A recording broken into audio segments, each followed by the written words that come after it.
mencari tahu tuh apa konflik di dalam cerita. Biasanya di dalam satu cerita tidak hanya ada konfliknya, tapi juga ada penyelesaiannya di akhir.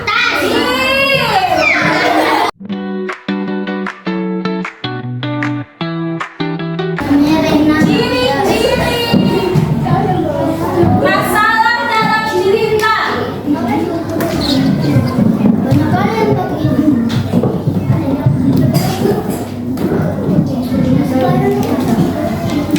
Nah, apa saja nih ciri-ciri masalah dalam cerita? Biasanya terjadi pada pemeran utamanya.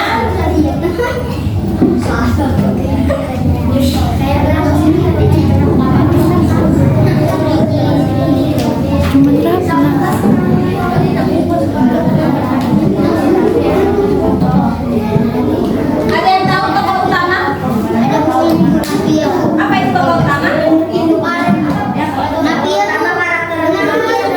Tokoh utama itu pemeran utama dalam cerita. Di cerita itu pasti ada orang-orangnya kan? Cerita hewan pasti ada dia yang tokohnya yang paling diutamakan, yang paling sering diceritakan, yang paling utama. Itulah namanya tokoh utama. Biasanya konflik ini terjadi pada si tokoh utama dan tokoh-tokoh pendukungnya.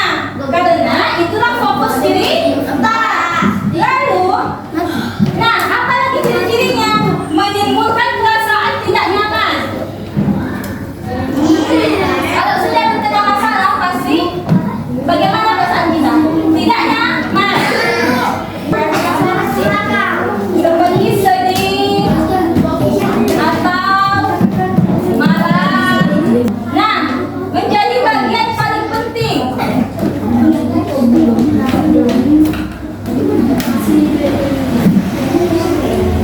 Nah, menjadi bagian paling penting dalam cerita itu. Lalu mendorong munculnya tindakan.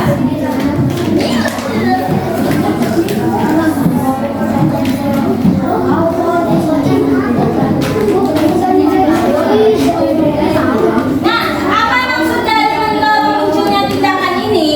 Misalkan di suatu cerita ada mengisahkan seorang anak yang kehilangan uangnya, maka dia sudah pasti mendapat masalah, ya kan? Dia merasa sedih dan marah. Maka setelah kejadian ini pasti ada tindak lanjut, yaitu mendorong munculnya tindakan. Bisa jadi dia mencari uangnya, atau dia mau melapor polisi atau melaporkan ke guru. Nah, seperti itu. Jadi setiap masalah yang ada dalam cerita pasti akan mendorong munculnya tindakan. Kasih masalah. Yang pertama, kalian baca dulu dengan teliti. Baca dulu ceritanya pelan-pelan. Lalu cari bagian yang menunjukkan kesulitan tokoh. Nah, di situ pemeran utamanya itu kesulitan karena apa?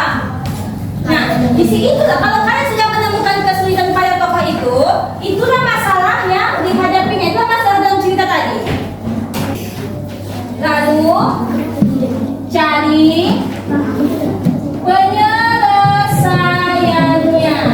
Oke anak-anak, sekarang buka bukunya halaman 183. Oke, saudara baca bukunya ya, halaman 183. Garuk-garuk. Ayo kawan-kawan yang lain dengarkan ya, temannya yang dihargai ya. Meniru rumah adat Kalimantan Utara bagi ibu bagaimana. Perhatikan dulu di situ. Ada kota yang warna hijau, tulisannya judul cerita. Apa judul ceritanya? Garuk-garuk. Garuk-garuk. Lalu tokoh utamanya siapa nih? Hidup.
lagi Kak Asik selalu mengingatkan Kidul untuk mandi. Dan kalau dia disuruh mandi, dia nggak bisa dapatkan keinginannya dong. Dia nggak bisa lagi nggak mandi. Dia harus mandi karena disuruh sama kakaknya. Oke, selanjutnya apakah tokoh berhasil mencapai keinginannya? Apakah si tokoh berhasil mendapatkan keinginannya? Tidak. Kenapa tidak? Iya, tadi kan keinginannya cuma dua sih. Dia cuma nggak mau mandi sama nggak mau makan lempeyek.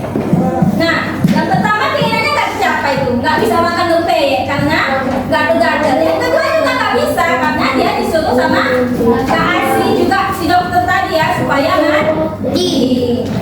Oke, tadi kan kita sudah sama-sama membaca teks ini Garuk-Garuk, juga sudah mengidentifikasi masalahnya. Lalu sekarang tugas kalian adalah anak-anak perhatikan semuanya. Anak-anak ya. Nah, tugas kalian tulis di buku kalian sebuah cerita tentang pengalaman kalian sendiri, ya. Ceritakan di situ tentang pengalaman kalian mendapatkan suatu masalah lalu ada penyelesaiannya. Tidak usah panjang-panjang, sedikit saja pun nggak apa-apa. Yang penting tulis di situ masalah dan penyelesaiannya. Misalkan suatu hari saya mau membeli balon, tapi tiba-tiba uang saya terjatuh dan hilang entah di mana. Jadi dia mau beli mainan di sekolah harganya berapa? 5.000. Tapi dia lupa bawa uang. Terus apa yang terjadi selanjutnya? Oke, jadi rupanya tadi kan si Masyari kan sudah balik itu ke kelas, rupanya uangnya ada. Terus diambillah uangnya itu, maksudnya mau beli lagi tuh mainannya. Rupanya abang-abangnya sudah pulang. Dia kesel. Akhirnya dia tidak jadi membeli makannya. Dia jadi membeli mainan, jadinya membeli makanan dan minuman. Oh, jadi ibu mau tanya dulu nih, apa masalah dalam cerita si Masyari tadi? Pengen beli mainan, bawa uang. Lalu bagaimana perasaan si Masyari? Sedih, kesel, gitu ya kan? Oh, dia pengen kali tuh beli mainannya. Lalu apa yang adik-adik lakukan kalau misalnya mengalami hal yang serupa? Kalau ada nih mau beli mainan tapi kelupaan duit, rasanya gimana? Marah ya? Nah, ada nih kalau misalkan uangnya ketinggalan, pengen sekali beli mainan, apa yang ada lakukan?